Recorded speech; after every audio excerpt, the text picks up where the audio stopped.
Hay lugares que guardan silencio. No es un silencio de paz, sino uno denso, pesado, cargado de preguntas que el tiempo no ha sabido responder. En las afueras de un pequeño pueblo rodeado de montañas, se erige el Hospital Psiquiátrico Nuestra Señora de la Merced. Hoy, sus ventanas rotas parecen ojos vacíos que miran hacia un pasado que todos intentaron olvidar. Pero la tierra no olvida, solo espera el momento de hablar. En 1986, la Merced era un mundo en sí mismo, un lugar de últimos recursos, donde las familias, con el corazón roto, dejaban a sus seres queridos con la esperanza de una cura que rara vez llegaba. Las paredes, pintadas de un verde pálido que buscaba ser tranquilizador, habían absorbido décadas de angustia y soledad. El aire olía a desinfectante y a una tristeza antigua, una mezcla que se adhería a la ropa y a la memoria. Entre sus muros vivían hombres y mujeres con las miradas perdidas, cada uno prisionero de su propia mente. Pero esta historia no es sobre su enfermedad, sino sobre su humanidad. Estaba Ricardo, un profesor de historia que en sus momentos de lucidez recitaba de memoria pasajes de la historia latinoamericana a las enfermeras más jóvenes. Soñaba con volver a ver el mar. También estaba Elena, una mujer que tejía sin descanso, creando complejas figuras de lana que, según ella, eran mapas de otros mundos. Y junto a ellos 10 almas más, cada una con un nombre, una vida anterior, una familia que los extrañaba en silencio. El doctor Mateo Vargas era el joven director del hospital, un hombre idealista, recién llegado de la capital, que creía en la terapia, en la música, en la dignidad. Chocaba constantemente con la vieja guardia del personal, enfermeros y cuidadores endurecidos por años de ver lo mismo, convencidos de que poco o nada se podía hacer. Estos pacientes no son muebles, son personas, solía decir en las juntas matutinas, ganándose miradas de escepticismo. Mateo había comenzado a documentar los casos de cada uno de los 12, convencido de que podía encontrar un patrón, una nueva forma de tratamiento que los reconectara con el mundo. El otoño de 1986 fue particularmente frío. La niebla bajaba de las montañas por la tarde y envolvía al hospital en un abrazo helado, silenciando el mundo exterior. Los días dentro de la Merced seguían una rutina inquebrantable. Medicamentos a las 8, terapia ocupacional a las 10, almuerzo a la 1, patio hasta las 4. Una monotonía diseñada para mantener el orden. Pero en las semanas previas a la desaparición, sutiles fisuras comenzaron a aparecer en esa rutina. Los pacientes parecían más agitados de lo normal. Ricardo dejó de hablar de historia y comenzó a susurrar sobre la puerta que se abriría pronto. Elena deshizo todos sus tejidos y empezó a crear una única y larga hebra de lana roja, que medía y remedia contra los muros del pabellón. Algunos de los enfermeros más viejos lo atribuían a un cambio en el clima, a la presión atmosférica. Siempre se ponen raros con el frío, decían, restándole importancia, pero el doctor Vargas sentía que era algo más. En su bitácora personal escribió: «Hay una extraña energía en el ambiente, una especie de expectativa. Los observo y no parecen estar aquí. Sus miradas atraviesan las paredes. Anoche durante la ronda los encontré a todos en la sala común, en silencio, simplemente mirando hacia la puerta principal. No respondieron a mis preguntas. Era un silencio compartido, casi cómplice, como si esperaran a alguien». La noche del 28 de octubre de 1986 fue la más fría del año. Una tormenta eléctrica feroz se desató sobre el valle. Los relámpagos iluminaban los pasillos a través de las altas ventanas, creando sombras que danzaban como espectros. Los truenos sacudían los cimientos del viejo edificio. El personal de turno estaba nervioso. Los cortes de luz eran frecuentes en noches así, y entonces, a las 3:33 de la madrugada, ocurrió. La luz se fue por completo. El generador de emergencia, un armatoste viejo y poco fiable, tosió un par de veces y se rindió. El hospital quedó sumido en una oscuridad total, rota solo por el destello de los relámpagos. El silencio que siguió al apagón y fue, según los testigos, Nes testveni. No había gritos, ni quejas, ni el habitual murmullo de los pacientes insomnes, solo el sonido de la lluvia torrencial. Cuando la luz regresó, 45 minutos después, el ala oeste del hospital estaba en silencio. Demasiado silencio.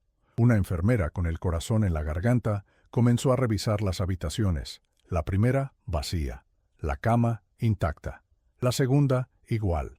La tercera, la cuarta. La 12ª. 12 pacientes, 12 camas vacías. Las ventanas estaban cerradas por dentro.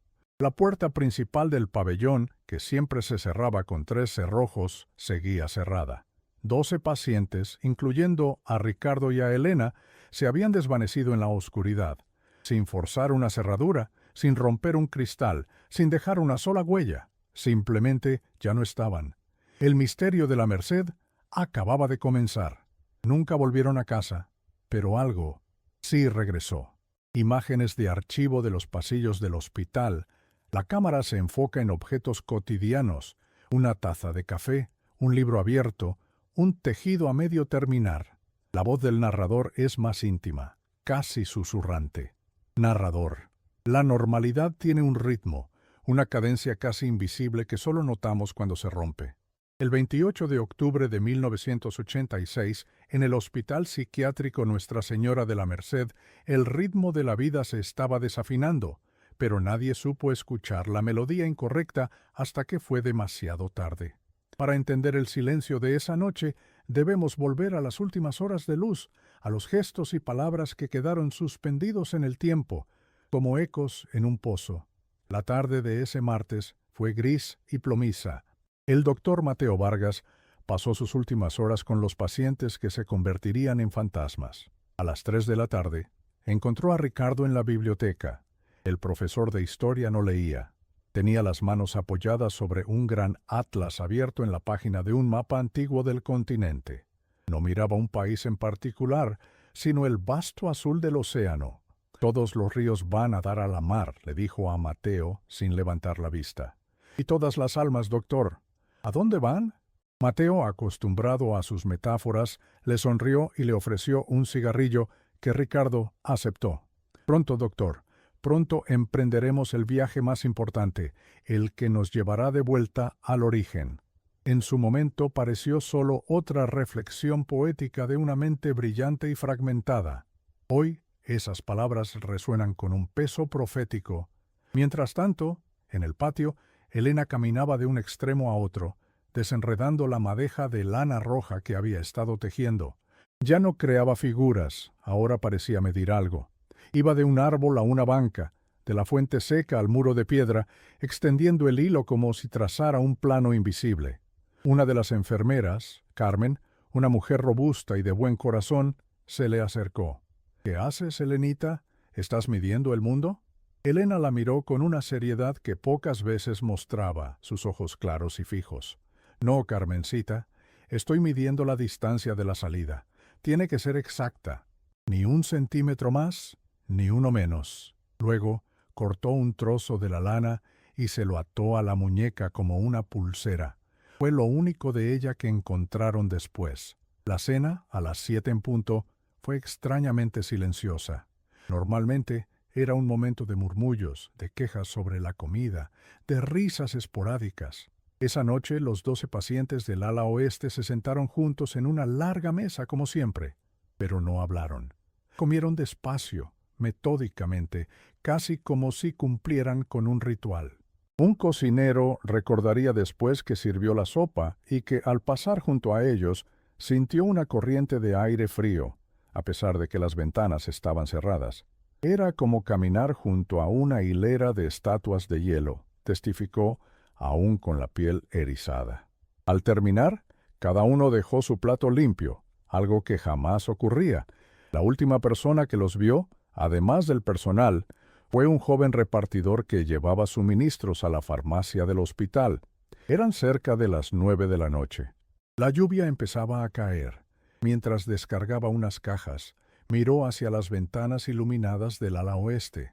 Vio varias siluetas de pie, mirando hacia afuera, hacia la tormenta que se avecinaba.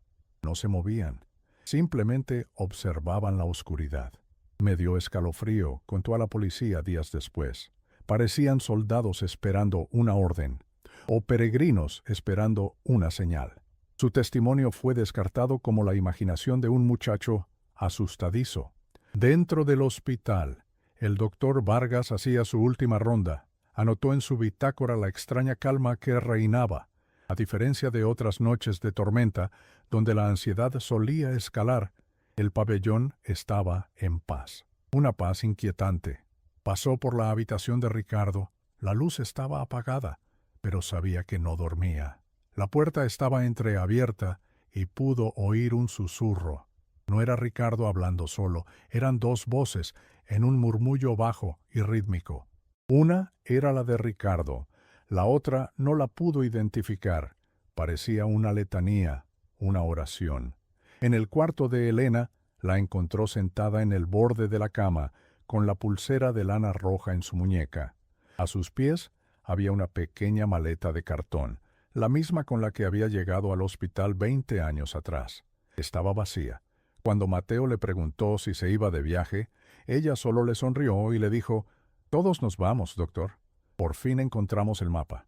En la mesita de noche había dejado un pequeño objeto, una brújula de bolsillo oxidada y sin aguja. Los pequeños detalles se acumularon como nubes de tormenta. El guardia nocturno del portón principal juró haber escuchado un sonido metálico y agudo, como el de un diapasón, justo antes del apagón. Un sonido que pareció venir de todas partes y de ninguna. En la sala de control, la enfermera de turno recibió una llamada. Era una línea interna del teléfono público del pasillo del ala oeste. Nadie contestó. Solo se oía un zumbido estático, casi musical. Colgó pensando que era un fallo por la tormenta. A las 3:33 a.m., cuando la oscuridad lo devoró todo, esos fragmentos dispersos de la realidad se unieron para formar un mosaico incomprensible. La última señal fue quizás la más extraña de todas. Cuando la luz volvió y se confirmó la desaparición, encontraron que en el centro de la sala común alguien había dibujado en el suelo, con tiza, un círculo perfecto. Dentro del círculo había 12 pequeñas piedras, dispuestas como las horas de un reloj, y en el centro, donde debería estar la aguja, había una sola pluma negra de cuervo, un símbolo que nadie supo interpretar. Las últimas horas de los 12 de la Merced no fueron de pánico ni de locura, fueron de una calma absoluta, de una certeza escalofriante. Todo parecía normal, hasta que dejó de serlo. Dejaron atrás sus camas, su ropa, sus historias clínicas, pero también dejaron estas señales, estos susurros en el viento, como migajas de pan en un bosque demasiado oscuro. Pistas que no llevaban a ningún lugar, sino a una pregunta aún más profunda. ¿Huyeron de algo? ¿O acudieron a un llamado? Imágenes granuladas de noticieros de la época, fotos en blanco y negro de rostros preocupados, planos de gente pegando carteles en postes de luz bajo la lluvia. La voz del narrador se vuelve más sombría, reflejando el dolor y la confusión. Narrador.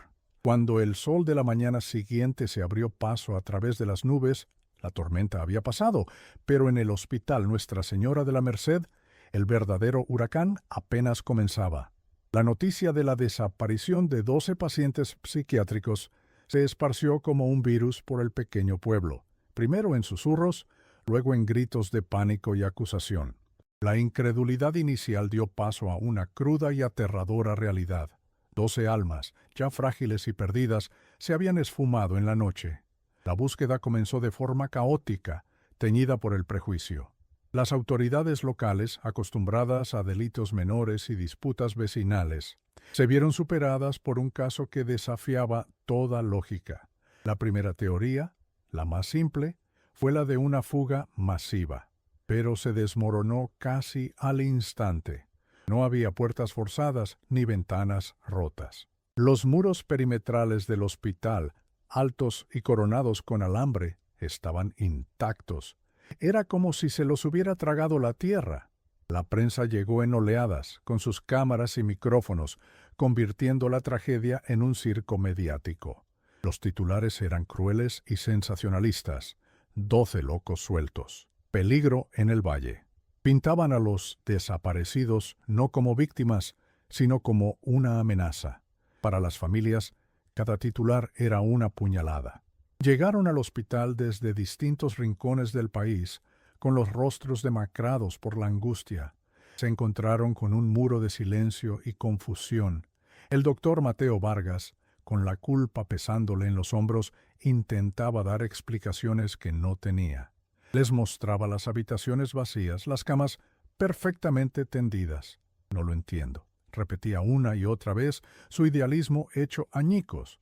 La hermana de Ricardo, una maestra de escuela, se aferraba a un libro de poemas que él le había regalado. Él no era violento, sollozaba ante las cámaras. Él solo estaba triste. Los familiares se negaron a ser espectadores. Con sus propias manos, fotocopiaron las imágenes borrosas de sus seres queridos y las convirtieron en carteles. ¿Ha visto a Ricardo? Elena necesita su medicación. Los pegaron en cada poste, en cada tienda, en cada parada de autobús. Sus rostros se convirtieron en parte del paisaje urbano, testigos mudos de una esperanza que se desvanecía con cada día que pasaba. La comunidad, al principio temerosa, comenzó a mostrar su lado más humano. Se organizaron brigadas de búsqueda. Hombres y mujeres del pueblo, armados con linternas y machetes, peinaron los bosques y las faldas de las montañas que rodeaban el hospital. Pero la búsqueda solo trajo más preguntas. Encontraron pistas que no llevaban a ninguna parte. Un zapato de mujer que no pertenecía a ninguna de las pacientes fue hallado a 2 kilómetros del hospital, cerca de un arroyo. Se habló de un misterioso coche negro visto en la carretera esa noche, pero nadie pudo dar una matrícula. Los rumores crecieron como maleza, alimentados por el miedo y la falta de respuestas. Se decía que una secta los había secuestrado para un ritual. Otros susurraban que los propios empleados del hospital los habían vendido para experimentos ilegales. La desconfianza envenenó el aire, enfrentando a vecinos contra vecinos. Las autoridades, bajo una presión inmensa, cometieron errores. Se enfocaron en interrogar al personal del hospital, especialmente al doctor Vargas, cuya juventud y métodos poco ortodoxos lo convirtieron en un sospechoso conveniente. Pasaron semanas valiosas siguiendo pistas falsas, mientras las verdaderas, si es que existían, se enfriaban. El desgaste emocional era brutal. Las familias acampaban fuera del hospital, esperando noticias, sus rostros envejeciendo con cada amanecer sin respuestas. Se abrazaban, compartían el poco café que tenían y lloraban juntos. Formaron una nueva familia, unida por el mismo dolor insondable. Un mes después de la desaparición, un campesino que pastoreaba sus cabras en una zona alta y rocosa de la montaña encontró algo. No era un cuerpo ni ropa, era el círculo de tiza, idéntico al que habían encontrado en la sala común del hospital. 12 piedras dispuestas como un reloj, y en el centro otra pluma negra de cuervo.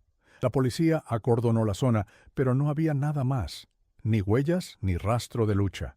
Solo ese símbolo críptico dibujado en un lugar casi inaccesible, como un mensaje para alguien que no eran ellos. Este segundo círculo alimentó las teorías más extrañas y avivó las llamas de las leyendas locales.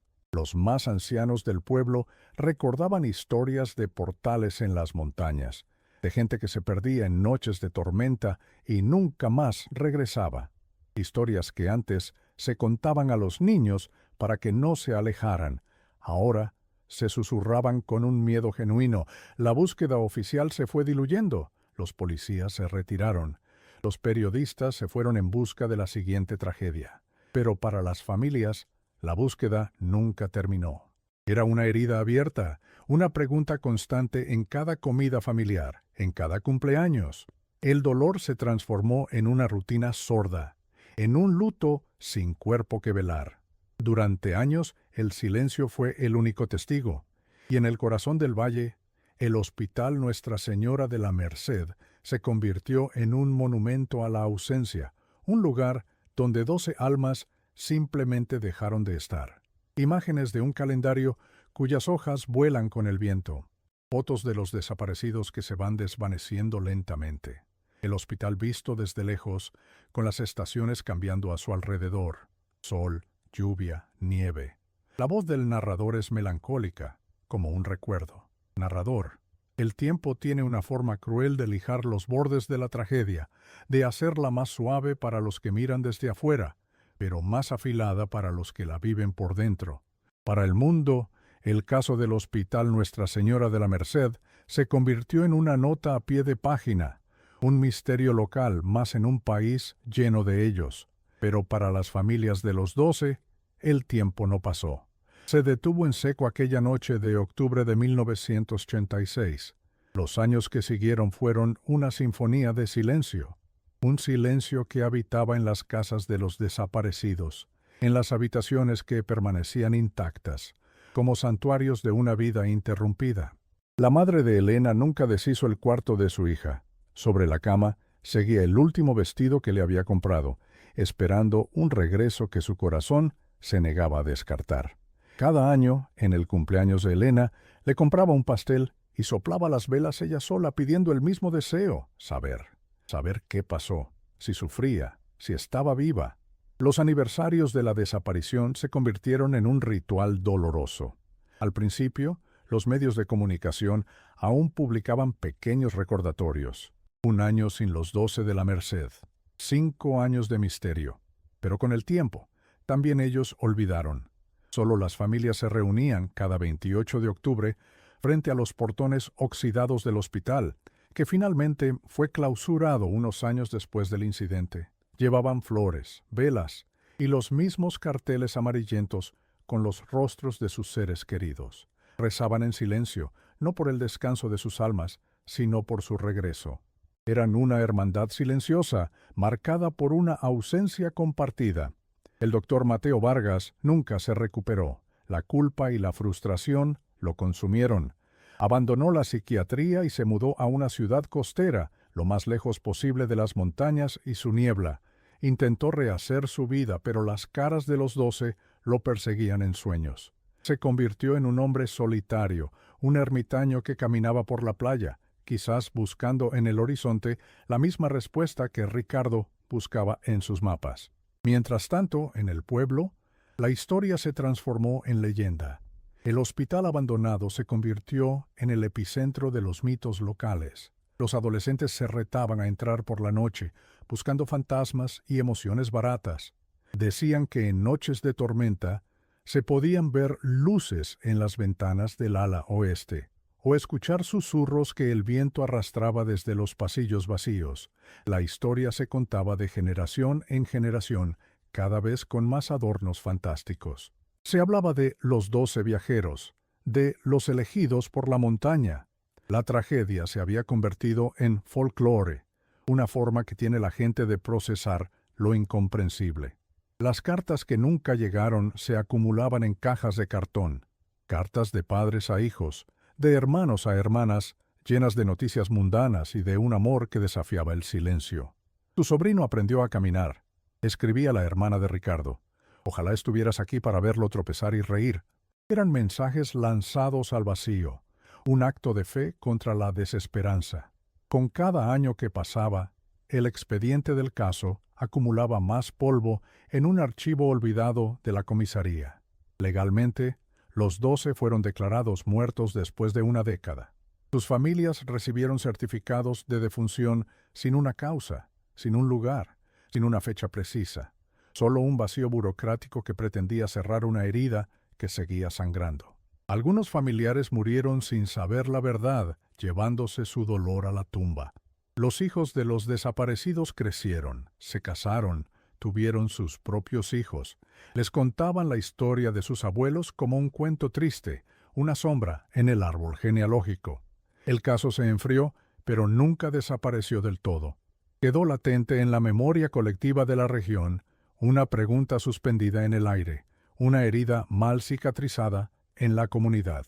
El hospital, con su estructura imponente y sus ventanas rotas, era un recordatorio constante, un gigante dormido que guardaba un secreto en su corazón de ladrillo y concreto. El silencio de esos años no fue vacío. Estaba lleno de ecos, de recuerdos, de amor y de una pregunta que se negaba a morir. Todos creían que la historia había terminado, que el misterio de los 12 de la Merced estaba destinado a ser solo eso, un misterio. Pero no sabían que la verdad, a veces, solo necesita tiempo para encontrar el camino de regreso. Y después de 38 largos años de silencio, algo estaba a punto de romperse. La escena cambia a un tono más moderno, pero con una atmósfera de abandono. Vemos a un joven explorador urbano con una linterna en la cabeza, moviéndose con cautela por los pasillos decrépitos del hospital. La música es tensa, minimalista. El sonido de sus pasos y su respiración es prominente. Narrador. Hay lugares condenados a repetir sus historias, a susurrar sus secretos a quienes se atreven a escuchar.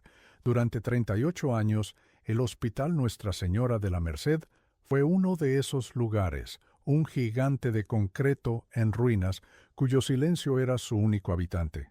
Pero en la primavera de 2024, un joven llamado Leo, un aficionado a la exploración de lugares abandonados, decidió desafiar las leyendas. No buscaba fantasmas, sino historia, y encontraría mucho más que eso.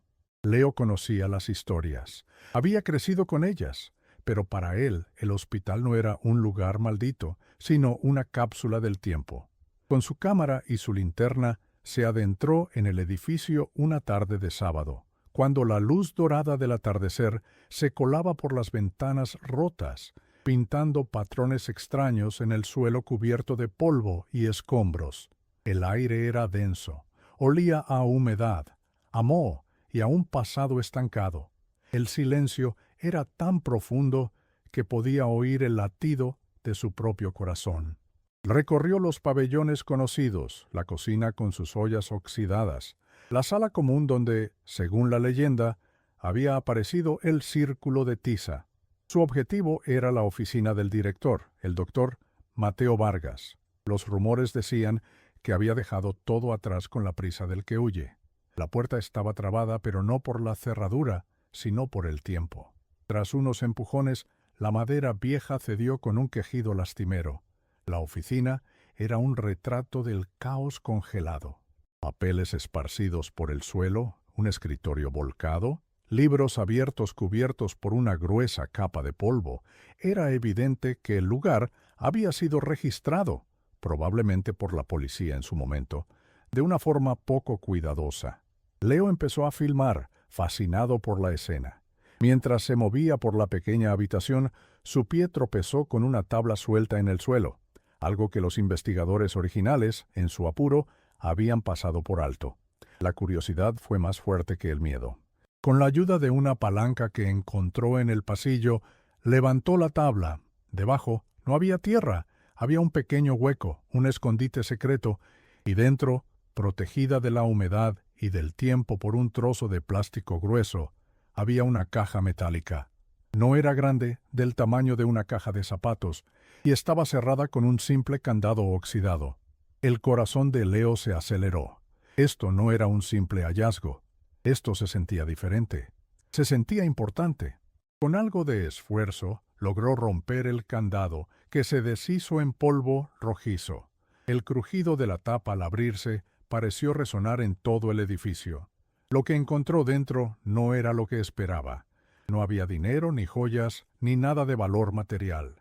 Lo que había era un grito desde el pasado. Dentro de la caja había una serie de cintas de casete, de las antiguas, de las que se usaban para grabar audio. Estaban meticulosamente etiquetadas con fechas y nombres. Ricardo, 15-10-86. Elena, 17-10-86. Y debajo de las cintas, un cuaderno de cuero negro. No era la bitácora oficial del doctor Vargas. Esa estaba en los archivos policiales. Este era diferente, más pequeño, más personal. En la primera página, con una caligrafía elegante pero nerviosa, se leía: Bitácora privada, protocolo Edén. Leo sacó su teléfono. Sus manos temblaban. No llamó a la policía. Llamó a una periodista de investigación que conocía, una mujer que había escrito un artículo sobre el caso hacía años en uno de sus aniversarios olvidados. He encontrado algo en el hospital de la Merced, le dijo, su voz apenas un susurro. Creo, creo que he encontrado la verdad. El contenido de esa caja no era solo un conjunto de objetos viejos. Era la pieza que faltaba en un rompecabezas que nadie había podido armar durante casi 4 décadas. Las cintas contenían las voces de los desaparecidos, grabadas por el doctor Vargas en sesiones secretas días antes de que se desvanecieran. ¿Y el diario? El diario contenía la historia que nunca se contó.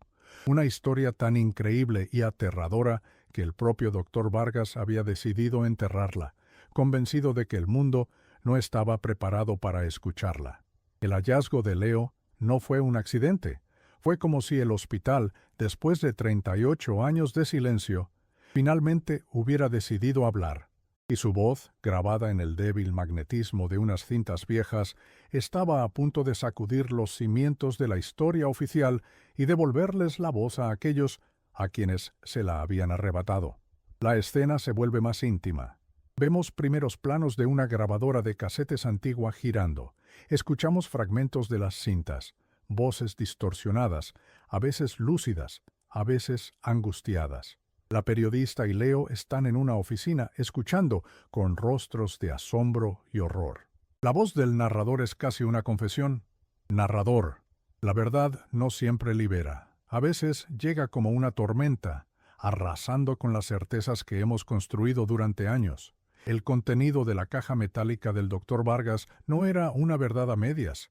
Era un relato tan detallado como delirante, una crónica de los últimos días de los 12 de la Merced que desafiaba la razón y la lógica. Era la historia del protocolo Edén. Las cintas de casete eran el corazón del misterio. En ellas, el doctor Mateo Vargas, con su voz joven y llena de empatía, llevaba a cabo una serie de entrevistas privadas con los 12 pacientes. No eran sesiones psiquiátricas convencionales. Vargas, frustrado con los métodos tradicionales, había empezado a explorar terapias alternativas, incluyendo la hipnosis regresiva. Buscaba el origen del trauma, el punto de quiebre en la mente de sus pacientes, y encontró algo que no esperaba. Al ser sometidos a hipnosis, los 12 pacientes, que no tenían relación previa antes de llegar al hospital, comenzaron a contar la misma historia. Una historia que no pertenecía a sus vidas. Hablaban de otro lugar, de otro tiempo. Describían con una precisión asombrosa un paisaje que no era de este mundo, un cielo con 2 lunas, árboles, que emitían una luz suave y una música constante que vibraba en el aire. Se referían a sí mismos no por sus nombres, sino como los exiliados. La voz de Ricardo, el profesor de historia, sonaba clara y firme en la cinta. «No somos de aquí, doctor. Fuimos desterrados hace mucho tiempo. Nuestro crimen fue el conocimiento. Nuestro castigo fue el olvido. Nos enviaron a este plano de existencia, con nuestras mentes fragmentadas, para que nunca pudiéramos recordar el camino de vuelta a casa». Elena, la tejedora, describía en su sesión cómo sus tejidos no eran mapas de otros mundos, sino intentos de reconstruir la arquitectura celestial de su hogar. La lana roja, según ella, representaba un hilo de vida que podía guiarlos de vuelta a través de un portal. El diario del doctor Vargas documentaba su propia transformación de la incredulidad al terror y, finalmente, a una especie de fe reticente. Al principio, lo descartó como un caso de histeria colectiva, una alucinación compartida, pero los detalles eran demasiado consistentes, demasiado específicos. Los 12, por separado, dibujaron el mismo símbolo, un círculo con 12 puntos, la pluma de un ave nativa de su mundo en el centro. El mismo símbolo encontrado en la sala y en la montaña. El protocolo Edén, como lo bautizó Vargas, era su intento desesperado por entender. La palabra Edén no se refería a un paraíso, sino a un acrónimo que él mismo creó: Evento de Dislocación Existencial Neurocolectiva. Se convenció de que no estaban locos, al menos no en el sentido clínico. Creía que sus mentes estaban sintonizadas con otra realidad y que la enfermedad mental era solo la interferencia, la estática entre dos mundos.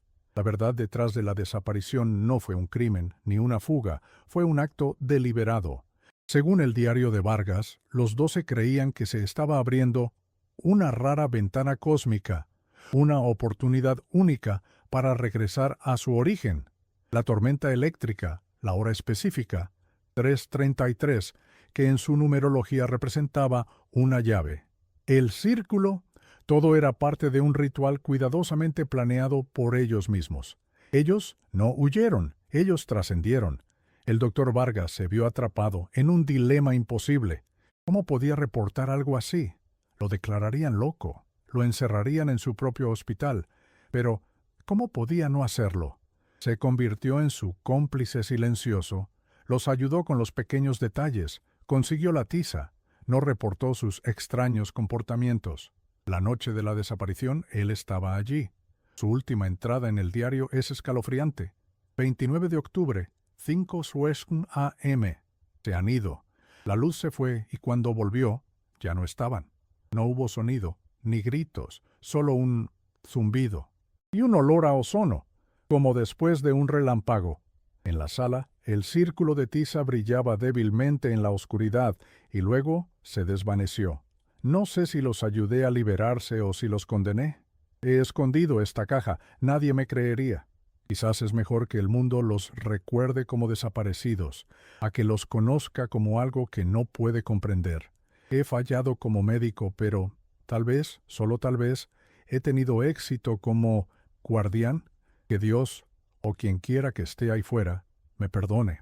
Esta revelación no trajo paz. Para los descendientes de las familias fue una historia que abría más heridas de las que cerraba. ¿Debían creer en un relato que sonaba a ciencia ficción? ¿O era esta la última y más elaborada alucinación del doctor Vargas, un hombre que se quebró bajo la presión? La verdad que reveló el hallazgo no era una verdad sólida y tranquilizadora. Era una verdad líquida, que se escapaba entre los dedos. No hubo crimen que perseguir, ni culpables que encarcelar. Solo la historia de 12 personas que creían ser de otro mundo, y un médico que eligió creerles. El expediente sellado no contenía un secreto gubernamental o una conspiración terrenal. Contenía una historia de fe, locura y una pregunta que ahora pesaba sobre todos. ¿Qué es la realidad? Sino la historia que elegimos creer. La cámara se aleja lentamente del hospital en ruinas, ahora visto bajo una luz crepuscular y melancólica. Vemos imágenes de los rostros de los descendientes, algunos pensativos, otros con lágrimas en los ojos. La música es reflexiva, con un toque de esperanza y misterio. La voz del narrador es serena, filosófica. Narrador, ¿qué hacemos con una verdad que no cabe en el mundo que conocemos? La revelación del protocolo Edén no cerró el caso de los 12 de la Merced. Al contrario, lo abrió a dimensiones que nadie se había atrevido a imaginar. La historia dejó de ser un simple expediente de personas desaparecidas para convertirse en un espejo, uno que nos obliga a cuestionar los límites de nuestra propia realidad. Para la comunidad, la historia se transformó una vez más. Lo que antes era una leyenda de fantasmas, ahora es un relato de estrellas y exilios. El hospital dejó de ser un lugar de miedo para convertirse en un lugar de asombro. La gente ya no va buscando espectros, sino mirando al cielo, preguntándose si Ricardo, Elena y los otros 10 finalmente encontraron el camino a casa, a ese mundo con 2 lunas y árboles de luz. El misterio se volvió poético. Para las familias, la herida nunca sanará por completo, pero la naturaleza del dolor ha cambiado. La angustia de no saber si sus seres queridos sufrieron un final violento ha sido reemplazada por una perplejidad casi mística. Algunos, los más pragmáticos, ven en el diario del doctor Vargas la confesión de un hombre que, incapaz de curar a sus pacientes, se unió a su delirio y orquestó una fuga masiva, creando una fantasía para encubrir su fracaso. Para ellos, sus familiares siguen desaparecidos, víctimas de una negligencia trágica. Pero otros han elegido creer.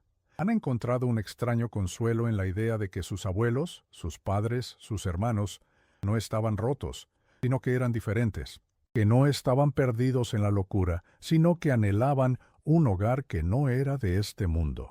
Para ellos, el final de la historia no es una tumba sin nombre, sino un viaje a las estrellas. La pulsera de lana roja de Helena ya no es un símbolo de locura, sino de una conexión cósmica. Las palabras de Ricardo no son delirios, sino la nostalgia de un exiliado. Este caso nos deja una profunda reflexión sobre cómo tratamos a aquellos que ven el mundo de manera diferente. Los llamamos enfermos, los aislamos, intentamos forzarlos a encajar en nuestra estrecha definición de normalidad. Pero, ¿y si su realidad es tan válida como la nuestra? ¿Y si su locura es simplemente un idioma que no hemos aprendido a hablar? Los 12 de la Merced no fueron escuchados hasta que un joven doctor se atrevió a dejar de lado sus prejuicios y simplemente escuchar. Hoy, el Hospital Nuestra Señora de la Merced sigue en pie, como un monumento a esa pregunta. Ya no es solo la historia de 12 pacientes desaparecidos, es la historia de la fe, del misterio y de la infinita capacidad del espíritu humano para buscar un lugar al que llamar hogar, sin importar cuán lejos esté. Quedan preguntas sin respuesta, por supuesto. ¿Fue el protocolo Edén una realidad tangible o una construcción de mentes desesperadas por escapar? ¿Qué era el zumbido que escuchó el doctor Vargas? ¿Y a dónde fue él después de enterrar esa caja? Su rastro se perdió para siempre, convirtiéndose en el 13º misterio de la Merced. La historia que queda no es la de un crimen resuelto, sino la de un misterio aceptado. Nos enseña que no todas las preguntas tienen respuesta, y que tal vez, solo tal vez, algunas historias no están hechas para ser entendidas, sino para ser sentidas. Nos recuerda que a veces la verdad más profunda no se encuentra en los expedientes ni en las pruebas, sino en la capacidad de mirar al cielo en una noche oscura y preguntarse, ¿y si la tierra no olvida, solo espera el momento de hablar? Y lo que nos dijo, a través de una caja de metal oxidada, no fue lo que pasó con 12 cuerpos, sino lo que puede pasar con 12 almas cuando finalmente encuentran su mapa de regreso a casa.